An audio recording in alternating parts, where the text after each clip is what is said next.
আসসালামু আলাইকুম রাহমাতুল্লাহি ওয়া বারাকাতুহু। আজকে নতুন কিছু নিয়ে আমি আপনাদের সামনে হাজির হলাম। আমি এখন অবস্থান করছি ঝিনাইদহ জেলা সাধুহাটি ইউনিয়ন ১ নম্বর ওয়ার্ডে পান্তাপাড়া গ্রামে, এবং এটি একটি লাঠি খেলার আয়োজন করেছে। সেটাই কিন্তু আমি আপনাদেরকে দেখাতে চলেছি। এই খেলায় কি হবে, হার জিত হয়, আসলে সেটাই আমি একজন প্লেয়ারের সাথে আলাপ করব, জানতে থাকি। আসসালামু আলাইকুম। ওয়ালাইকুম আসসালাম। কেমন আছেন আপনি? ভালো আছে। সেই লাঠি খেলার ভিতরে হার জিত সম্পর্কে যদি কিছু বলতেন, এটা নিয়ম কারণ কেমন, এটা আসলে দর্শক জানতে চাই। খেলাগুলো কিন্তু এখন সব বিলীন হয়ে গেছে, নতুন একটি খেলার আয়োজন আপনারা করেছেন, এই সম্পর্কে আমরা একটু জানতে চাই এবং দর্শকও জানতে চাই।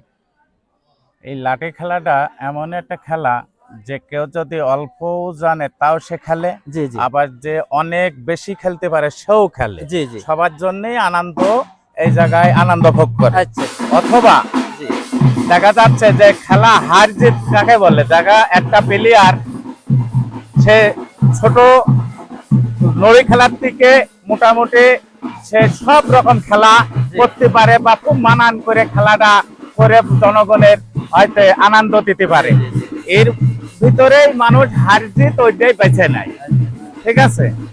বা দেখা যাচ্ছে অনেকেই খালি নড়ি খেলা জানে, লাঠি খেলা জানে না। অনেকেই আবার জানে যে নড়ি খেলার থেকে লাঠি খেলা, হাত লাঠির থেকে বড় নড়ি, বড় নড়ির থেকে আর নড়ির থেকে আপনার বড় ওই যে ঘুরনো লাঠি, অথবা হাঁটতে দিয়ে খেলাটা শেষ করে দেয়, এমন সত্তারও আছে। এর বলে যে সব খেলা হয়তো করতে পারে সেই হচ্ছে ভালো খেলে, অথবা উনারই জেতার সম্ভাবনা থাকে। খেলাটি আসলে কুস্তি খেলার মতো নয় যে একজন প্লেয়ার হেরে যাবে এমন কোনো কিছু নয়। এটা হলো আসলে যার যেমন ক্যাপাসিটি, যে খেলার মূল আকর্ষণ কিন্তু এই শিশু বাচ্চা, যেভাবে আপনারা খেলাটি আসলে দেখতে পাচ্ছেন, এই বাচ্চা কিন্তু যেভাবে পারফরমেন্স করে গড়ে তুলেছে, হয়তো তার বাবা হয়তো কোনো একজন ভালো লাঠিয়াল না হলে কিন্তু এটা কিন্তু গড়ে তোলা সম্ভব নয়। অবশ্যই আপনার সন্তানকে আপনি যে কোনো খেলার মাধ্যম দিয়ে গড়ে তুলবেন, ফোন থেকে বিরত রাখবেন। যে কিন্তু হারিয়ে দিল, সেই বাচ্চা কিন্তু এখন হারিয়ে দিল, সেই বড় মানুষটা কিন্তু হেরে গেল। এই একটি বাড়ি যদি আপনি লাঠির খেয়ে থাকেন তাহলে কিন্তু আপনি পরাজিত হিসাবে কিন্তু গণ্য করা হয়, সেটাই কিন্তু দেখানোর চেষ্টা করছে। বাচ্চাই কিন্তু খেলার মূল আকর্ষণ, এবং তার ভঙ্গিটা আপনারা যদি লক্ষ্য করেন, দেখুন কি ভঙ্গিতে সে কিন্তু লাঠি হাতে করে কিন্তু খেলাটি আসলে খেলছে। অসাধারণ একটি পরিবেশ, এটাই কিন্তু আমার বাংলাদেশের সৌন্দর্য, গ্রাম বাংলার সৌন্দর্য। এবং ঝিনাইদহ জেলায় এই পান্তাপাড়া বাসীকে জানাই অন্তরস্থল থেকে অসংখ্য ধন্যবাদ, হাজারো সালাম। তারা যে এত একটি সুন্দর একটি খেলার আয়োজন করেছে।